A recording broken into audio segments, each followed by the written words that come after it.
Assalamualaikum warahmatullahi wabarakatuh. Perkenalkan, nama saya Royce Muntaska Sopan dengan NIM 171141910. Di sini saya akan membahas mengenai bab 2, yaitu sistem informasi untuk keunggulan kompetitif. Yang pertama, kita akan membahas mengenai model sistem umum perusahaan. Model sistem umum perusahaan terdiri dari yang pertama, aliran sumber daya fisik, aliran sumber daya virtual, mekanisme pengendalian perusahaan, dan yang keempat, lingkaran umpan balik. Jadi ini adalah tabel atau siklus model sistem umum perusahaan. Yang pertama, kita akan membahas mengenai aliran sumber daya fisik. Sumber daya fisik sebuah perusahaan meliputi pegawai, bahan baku, mesin, dan uang, yang dimana di dalam perusahaan sumber daya fisik dipergunakan untuk menghasilkan produk dan jasa yang dijual perusahaan kepada para pelanggannya. Yang kedua, aliran sumber daya virtual, yaitu data, informasi, dan informasi dalam bentuk keputusan. Dan yang ketiga, mekanisme pengendalian perusahaan. Unsur-unsur yang memungkinkan perusahaan mengendalikan operasinya sendiri meliputi yang pertama, standar kerja yang harus dipenuhi oleh perusahaan jika ingin mencapai tujuannya secara keseluruhan. Yang kedua, manajemen perusahaan. Yang ketiga, suatu pemproses informasi yang mengubah data menjadi informasi. Dan selanjutnya, lingkaran umpan balik atau feedback loop terdiri atas sumber-sumber daya virtual. Data dikumpulkan dari perusahaan dan dari lingkungan lalu dimasukkan ke dalam pemproses informasi yang mengubahnya menjadi informasi. Lanjut, kita akan membahas mengenai perusahaan di dalam lingkungannya. Sebuah perusahaan tercipta atas dasar tujuan untuk memberikan produk dan jasa yang memenuhi kebutuhan lingkungannya. Sama pentingnya perusahaan tidak dapat berfungsi tanpa sumber daya yang diberikan oleh lingkungannya. Lingkungan dapat bervariasi dari satu perusahaan ke perusahaan lainnya. Perusahaan juga memiliki 8 unsur utama yang terdapat di dalam lingkungan seluruh perusahaan.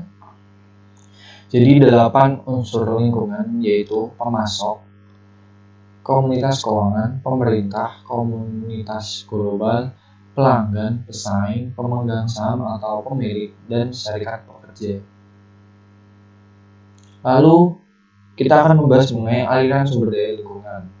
Aliran yang umum terjadi meliputi aliran informasi dari pelanggan, aliran bahan baku kepada pelanggan, aliran uang kepada pemegang saham, aliran bahan baku dari pemasok. Dan yang kedua, aliran yang lebih jarang terjadi meliputi aliran uang dari pemerintah, aliran bahan baku kepada pemasok, aliran pegawai kepada pesaing.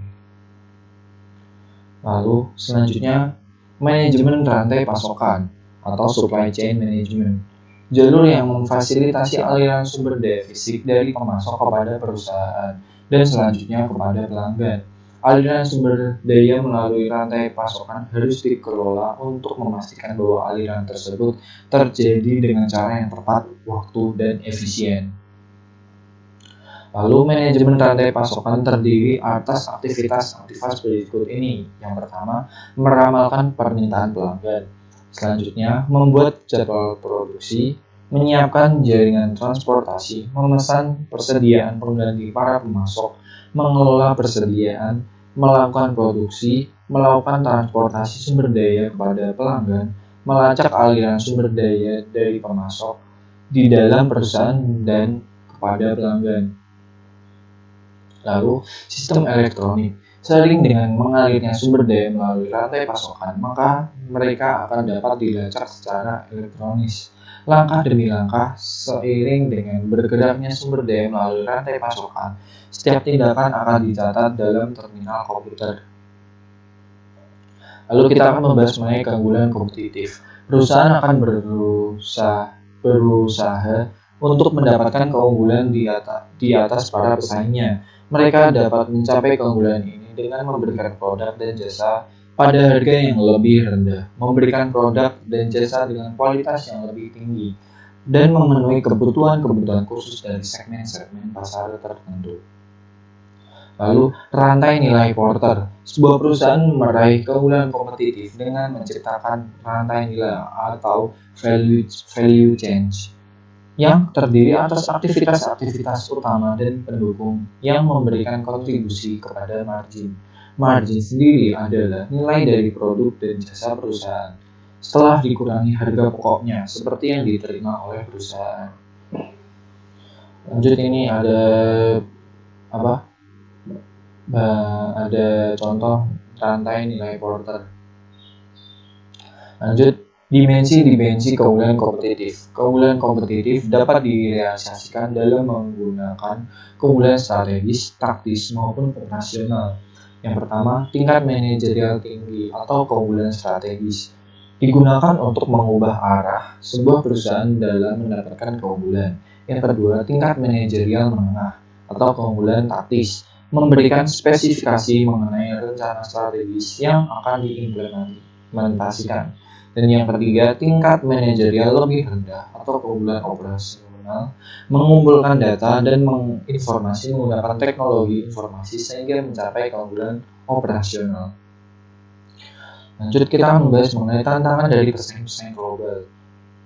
Perusahaan multinasional adalah sebuah perusahaan yang beroperasi lintas produk, pasar, negara, dan budaya. Perusahaan multinasional terdiri atas perusahaan induk dan sekelompok anak perusahaan.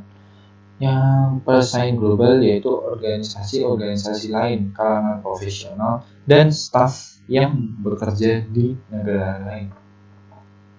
Tantangan dalam mengembangkan sistem informasi global. Sistem informasi global diberikan untuk suatu sistem informasi yang terdiri atas beberapa jaringan yang melintasi batas negara. Berikut adalah beberapa kendala yang harus diatasi oleh pengembang GIS. Yang pertama, kendala-kendala politis. Yang kedua, rintangan budaya dan komunikasi. Yang ketiga, masalah-masalah teknologi. Yang keempat, kurangnya dukungan dari manajemen anak perusahaan. Lalu kita membahas mengenai manajemen pengetahuan atau knowledge management. Adalah sebuah aktivitas dari mengakuisisi data, memproses data menjadi informasi, menggunakan dan mengkomunikasikan informasi dengan cara yang paling efektif, dan menghapus informasi pada waktu yang tepat. Sumber daya informasi sebuah perusahaan terdiri atas piranti kelas komputer, piranti lunak komputer, spesialis informasi, pengguna, fasilitas database, dan informasi. Jadi, kita akan membahas mengenai dimensi informasi. Ada 4, yaitu relevansi, akurasi, ketepatan waktu, dan kelengkapan.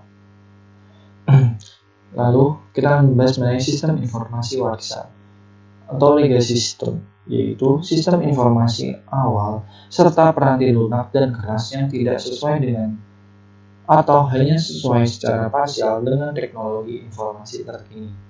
Satu masalah dalam mengubah data warisan adalah bahwa data tidak tersedia dalam format digital.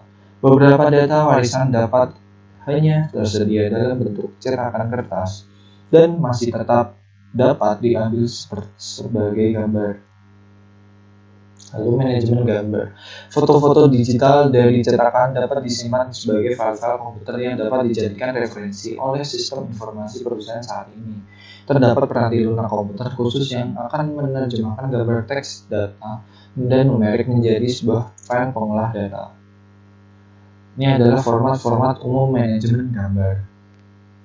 Lanjut, perencanaan strategis bagi perusahaan. Ketika sebuah perusahaan mengorganisasikan para eksekutifnya ke dalam suatu komite eksekutif, kelompok ini biasanya akan bertanggung jawab atas perencanaan strategis bagi keseluruhan perusahaan. Pada tingkat yang paling minimum, komite ini akan menentukan rencana bisnis strategis organisasi. Lanjut, rencana strategis untuk area-area bisnis, di mana para eksekutif melihat adanya kebutuhan bagi masing-masing area bisnis untuk mengembangkan rencana strategisnya sendiri. Rencana area bisnis ini akan merinci bagaimana area-area tersebut akan mendukung usaha ketika mencapai area strategisnya. Lalu, kandungan inti rencana strategis sumber daya informasi. Organisasi yang berbeda akan menciptakan rencana strategis sumber daya informasi yang berbeda pula. Namun, seharusnya terdapat 2 topik inti yang hendaknya terdapat di setiap rencana. Yang pertama, sasaran yang akan dicapai oleh setiap kategori sistem sepanjang periode waktu yang dicakup oleh rencana. Yang kedua, sumber daya informasi yang dibutuhkan untuk mencapai sasaran tersebut. Sekian presentasi dari saya, kurang lebihnya mohon maaf. Wassalamualaikum warahmatullahi wabarakatuh. Sampai jumpa lain waktu.